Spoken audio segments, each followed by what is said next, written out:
পারিনি। আজ তোমার রবকে বলো একদিনের আযাব যাতে শিথিল করে দেয়, একদিনের আযাব যাতে রক্ষা পেয়ে যায়। আল্লাহর ফেরেশতারা বলে ক্বালু আওয়ালাম তাকু তা'তিকুম রাসূলুকুম বিল বায়িনাত, তোমাদের কাছে কি কোন নবী আসে নাই? তোমাদের কাছে কি কোরআনের আয়াত আসে নাই? তোমাদের কাছে কি উলামায়ে কেরাম আসে নাই? তখন তারা বলে ক্বালু বালা, হ্যাঁ এসেছিল, আমরা বলেছিলাম মোল্লা মুর্শিদের কথা। বলা হবে তোমরা যে নোংরা ভিডিও দেখেছিলে, তোমরা যে উগারতল বানিয়ে খ্রিস্টানদেরকে অনুসরণ করে বিবাহ করেছিলে, এগুলি কি কোনো আলিম ওলামারা বলে নাই? বলে হ্যাঁ কালু বালা, হ্যাঁ গো এসেছিল, আমরা কিন্তু কাম দেইনি। বলা হবে তোরা কেন এই ধরনের ভিডিও দেখলে, কোনো আলিম ওলামারা আসে নাই? বলবে হ্যাঁ এসেছিল। বলা হবে কেন নামাজ পড়নি, নামাজ পড়ার জন্য কি আলিম ওলামারা বলেনি? বলবে যুবকরা হ্যাঁ এসেছিল, আমরা মিথ্যা মনে করেছিলাম, আমাদের জন্য দোয়া করো, আর সহ্য হচ্ছে না জাহান্নামের আযাব। তখন বলা হবে ক্বালু, ফেরেশতারা বলবে ওয়ামা দুআউল কাফিরিন, কাফেরদের জন্য, বেরওয়াজিদের জন্য, নোংরা ভিডিও ধারণকারীদের জন্য, বেপরদাদের জন্য, বেহায়াদের জন্য আজ দোয়া চলবে না। আর দোয়া যদিও করা হয় ইল্লা ফি যালাল, আজকে দোয়ার ফল হবে না, দোয়া যারা করবে তাদেরকে পাকড়াও করা হবে, আজকে কোনো দোয়া চলবে না। সুতরাং সংযত হয়ে যাও হে যুবক, তোমার যৌবনকে পবিত্র রাখো, তোমার জীবনকে পবিত্র রাখো, তোমার শাদীকে সুন্নতি মোতাবেক করো, তোমার শাদী সুন্নত ভাবে করো, তাহলে জান্নাত পাবে অথবা জাহান্নাম। তখন তারা জাহান্নামের বড় ফেরেশতাকে বলবে ওয়ানাদাউ ইয়া মালিকু লিয়াকদি আলাইনা রাব্বুক, ওয়ানাদাউ ডাকতে থাকবে জাহান্নামের বড় মালিক ফেরেশতাকে, বলবে ইয়া মালিকু, হে মালিক ফেরেশতা, লিয়াকদি আলাইনা রাব্বুক, তোমাদের রবকে বলো আমাদেরকে জাহান্নামে শেষ করে দেয়, আর সহ্য ভালো হচ্ছে না।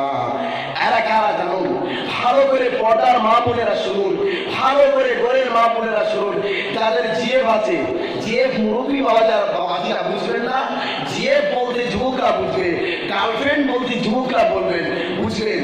এই জিএফ আর গার্লফ্রেন্ডের সাথে কথা বলে যারা, যারা মেয়েদের সাথে কথা বলে, প্রক্রিয়া প্রেম করে, বিবাহের আগে অন্য মেয়েকে আপনার এসএমএস করবে, অন্য মেয়েদেরকে হোয়াটসঅ্যাপের মধ্যে চ্যাটিং করবে, এই চ্যাটিং করনেওয়ালা মালদেরকে ধরে আর চ্যাটিং করনেওয়ালা মেয়েদেরকে ধরে যারা স্কুলে যাওয়া আসার সময় ছেলেদের সঙ্গে অযথা কথা বলবে, এদেরকে ধরে আল্লাহ তাআলা জাহান্নামের মধ্যে একত্রিত করবে। আর জিনাকুল মেয়েদেরকে জাহান্নামের রাস্তায় দাঁড় করাবেন।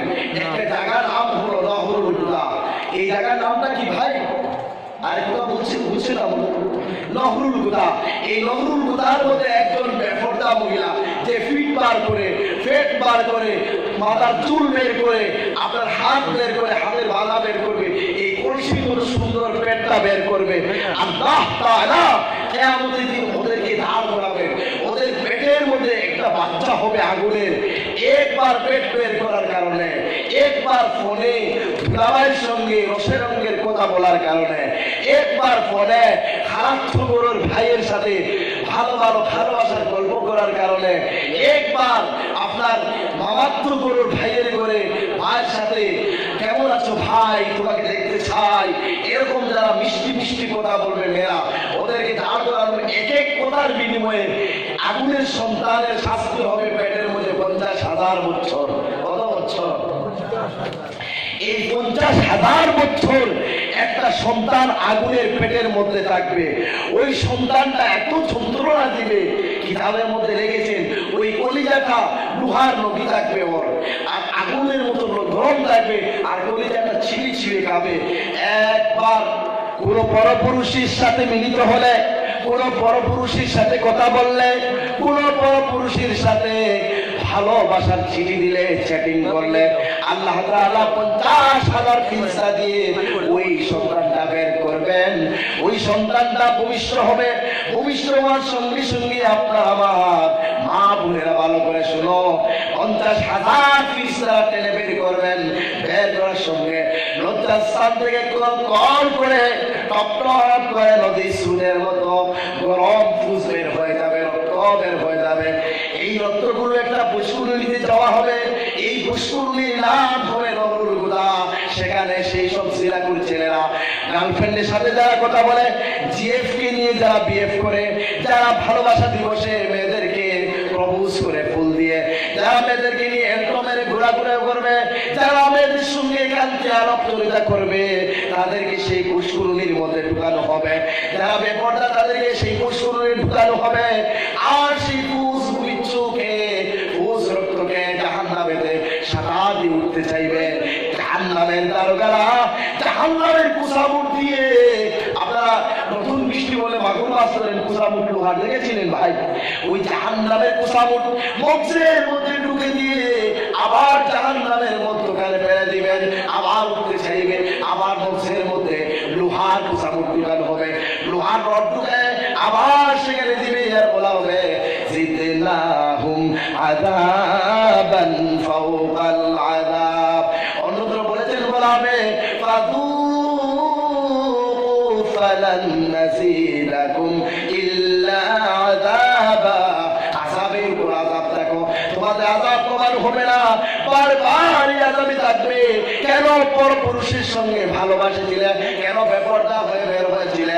কেন ইসলাম মাননি? কেন ফোনের মধ্যে রসের রঙের কথা বলছিলে? যে মহিলারা পরপুরুষ দেখলে আপনার কাপড় পড়ে যায়, উন্না পড়ে যায়, আল্লাহ তাআলা কিয়ামতের দিন আগুনের কাপড়, আগুনের লেবাস পরাবেন। বলুন আউযুবিল্লাহ। এই জন্য ভাইরা নিজের পবিত্রতা বজায় রাখুন, নিজের সাত্তাকে, নিজের জাতকে হেফাজত করুন ইনশাআল্লাহ। প্রিয় ভাই সকল, সময় অনেকক্ষণ হয়ে যাচ্ছে, আমি বুঝতে পারছি আপনাদের কষ্ট হচ্ছে। প্রিয় ভাই, আরো একটু কথা শুনুন তো। আল্লাহ সুবহানাহু ওয়া তাআলা এভাবেই আযাব দিতে থাকবেন জাহান্নামে। কাঁদতে কাঁদতে কাঁদতে কাঁদতে জিনাকুর মহিলারা, জিনাকুর ছেলেরা, বেনামাজি ছেলেরা, সুদখোররা, মদখোররা আল্লাহকে বলবে, হে আল্লাহ। মালিক ফেরেশতাকে বলবে, আল্লাহ বড় মালিক ফেরেশতা আমাদেরকে শেষ করে দেখ আল্লাহ। তখন তারা বলবেন ইন্নাকুম মাকিসুন। একই অবস্থায় থাকবে, না তোমাদের মৃত্যু হবে, না তোমাদের জীবন দেওয়া হবে। এই জাহান্নামে বুক করে তখন তারা ডাইরেক্ট আল্লাহকে বলবে, রব্বানা গালাবাত আলাইনা শিকওয়াতুনা। রব্বানা, হে আমাদের রব, হে আমাদের আল্লাহ, গালাবাত আলাইনা শিকওয়াতুনা।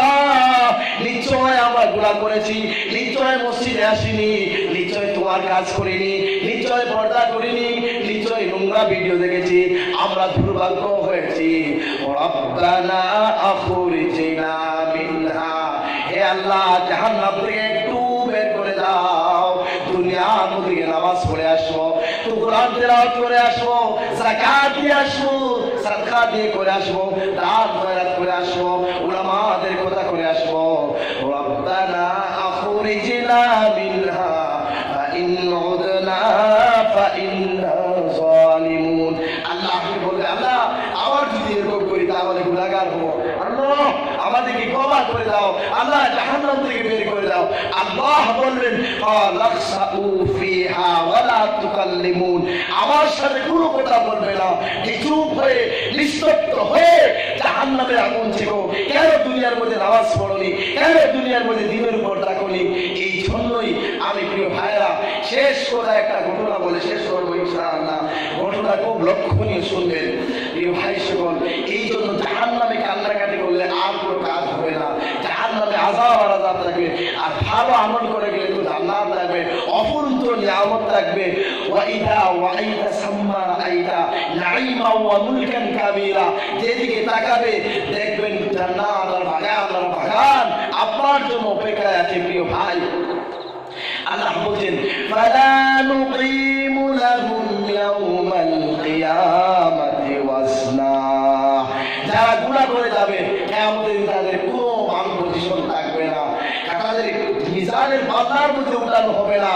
বেপরদা মহিলাদেরকে, বেপরদা ছেলেদেরকে, বেহায়া ছেলেদেরকে নির্লজ্জ ছেলেদেরকে, লম্পট ছেলেদেরকে, যারা ফজরের নামাজ না পড়ে ঘুমিয়ে থাকে, যারা ফজরের নামাজে আসবে না, আসরের নামাজে আসবে না, মাগরিবের নামাজে আসে না, এগুলো করতে বড় কষ্ট হয়। এমনও মানুষ যদি 60 বছর বয়স হয়েছে একদিনও ফজরের নামাজ মসজিদে পড়ে না। এমনও যুবক আছে 30 বছর জীবন হয়ে গেল একদিনও এশার নামাজে আসেনি। এমনও যুবক আছে তার 40 বছর হয়ে গেল একদিনও ফজরের নামাজে আসেনি। এমন যুবক নাই ভাই? নিশ্চয়ই আছে, গ্রামে আছে। তো ভাই সেদিন কান্নাকাটি করবে। আল্লাহ বলছেন ওদের মান পজিশন থাকবে না। কেমন ভাবে মান পজিশন থাকবে না? ধরুন আপনার টমেটো ব্যবসায়ী, যদি টমেটো এক বস্তা পচে যায়, বলুন সে মাপ দিয়ে ডেলে বানাবে না বিনা মাপে বানাবে? সে কি একটা ধরেন আপনার একজন কাঁচামাল ব্যবসা করছে, আপনার এক বস্তা অলকপি পচে গেছে, গড়ে গেছে, ওগুলো কি ওজন করবে ভাই? পালায় তুলবে? তুলবে না। কেন? কারণটা ওর যে পচে গেছে ওর কোনো দাম নেই, ও বিনা ওজনে ওজন করবে না, বিনা ওজনে ঢেকে ফেলে দিবে। তাই মুসলমান যারা হয়ে নামাজ রাখবে না, ইমান পচিয়ে দিবে, নামাজ পচিয়ে দিবে, আল্লাহ কিয়ামতের দিন তাদেরকে বিনা ওজনে বিনা হিসাবে জান্নাতে থেকে জাহান্নামে ফেলে দিবে, জান্নাত দেবে না। বলুন আউযুবিল্লাহ। একটা ঘটনা বলি। আমাদের গ্রামে দুটো পরিবার ছিল, এক পরিবার প্রেসিডেন্ট আর এক পরিবারের লোক খুব শিক্ষিত মেয়ে, উচ্চ শিক্ষিত, বিয়ে পাস, চাকরি হয়ে গেছে, ছেলেরও চাকরি হয়ে গেছে, দু পরিবারের বিবাহ হয়ে গেল। অনেক বছর হয়ে যায় বিবাহ, সন্তান হয়নি। 2021-এ আপনার 22-এর মধ্যে একটা সন্তান হয়।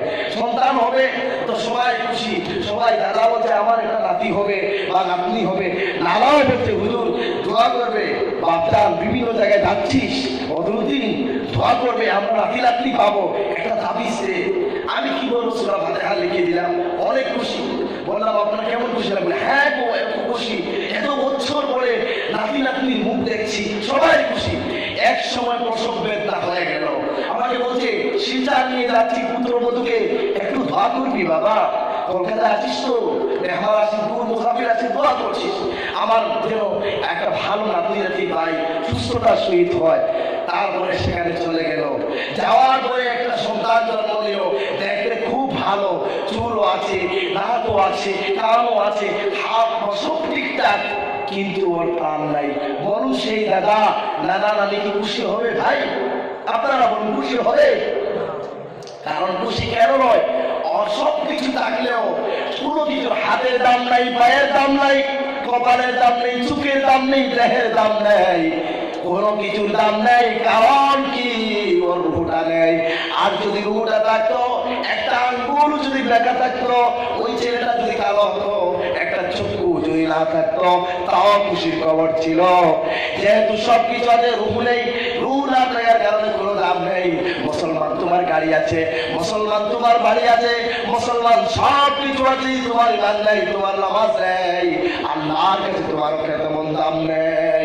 যেভাবে ওই সন্তানের কেউ দাম দেবে না, মাটির নিচে পুঁতে রাখবে, কবর গায়ে শুয়ে রাখবে, কোনো দাম দেবে না, কেউ মহব্বত করবে না, আনন্দ করবে না, বরঞ্চ কান্নাকাটি করবে। যে মুসলমান মসজিদ তৈরি করে যাবে না, যে মুসলমান মসজিদের কাজ পূর্ণ করে যাবে না, আল্লাহর কাছে তার কোনো দাম নেই। বলুন আউযুবিল্লাহ। লা ইউজাবিরুনি ফিকা বাখিলুন। আল্লাহর নবী বলছেন আল্লাহকে আমাদের জান্নাত বানালেন কুদরতি হালে, আল্লাহ কুদরতি হালে জান্নাতে আদম বানিয়ে ফলমূল ঝুলন্তভাবে থাকলো। আল্লাহ বললেন তাকাল্লামাতি, হে জান্নাতে আদম আমার সাথে কথা বলো। জান্নাত বলো কাদ আফরাহাল মুমিনুন, হে আল্লাহ মুসলমানরা কামিয়াব। আল্লাহ বলেন লা ইউজাবিরুনি, না না, কোনো বকিল ফিকা বকিলুন, কোনো বকিল জান্নাতে ঢুকতে পারবে না। বকিল যে মসজিদ বানাবে না, মসজিদের কাজ পূর্ণ করবে না, ইমাম সাহেবের বেতন আদায় করবে না, সে তো বকিল। আর বকিল জান্নাতে যাবে না, আমি আল্লাহ ওয়াদা দিলাম। প্রিয় ভাই, সারা দুনিয়ার মালিক হয়ে গেলেন, সব টাকা পয়সার মালিক হয়ে গেলেন, আজ বলেন কাল আপনি কেউ কোনো মালিক হবেন না, আপনাকে কবরে নিঃস্বানি হবে। আল্লাহ বলছেন আস-সাকিয়্যু মিন্নি ওয়া আনা মিনহু, যে দান করে সে আমার বন্ধু আর আমি আল্লাহ তোমার বন্ধু। শেষ দোয়া হয়ে যাবে, আমি মেহমান হিসাবে বলছি আপনারা কেউ উঠবেন না, এখন শেষ দোয়া হবে, এখন শয়তান বলবে, এখন যে উঠে যাবে বলবে, বুঝবেন শয়তান আপনাকে নিয়ে যাচ্ছে। শেষ দোয়া হবে, মা কবরে আছে, দাদা কবরে আছে, বাবা কবরে আছে, দোয়া হবে মা বাবার জন্য। এই দোয়ার কালেকশন কিছু হবে। আল্লাহ যেহেতু বলছেন আস-সাখিয়্যু মিন্নি ওয়া আনা মিনহু, যে দান করে সে আমার বন্ধু, আমিও তার বন্ধু। আমি সান্তার কোনো ওয়াইজ নাই। তারপরে গত পরশু সকালবেলায় 3টা প্রোগ্রাম ছিল রাত্রে। কয়টা ভাই? 3টি প্রোগ্রাম যেতে পারিনি বলে ওয়াদা করেছি ওদের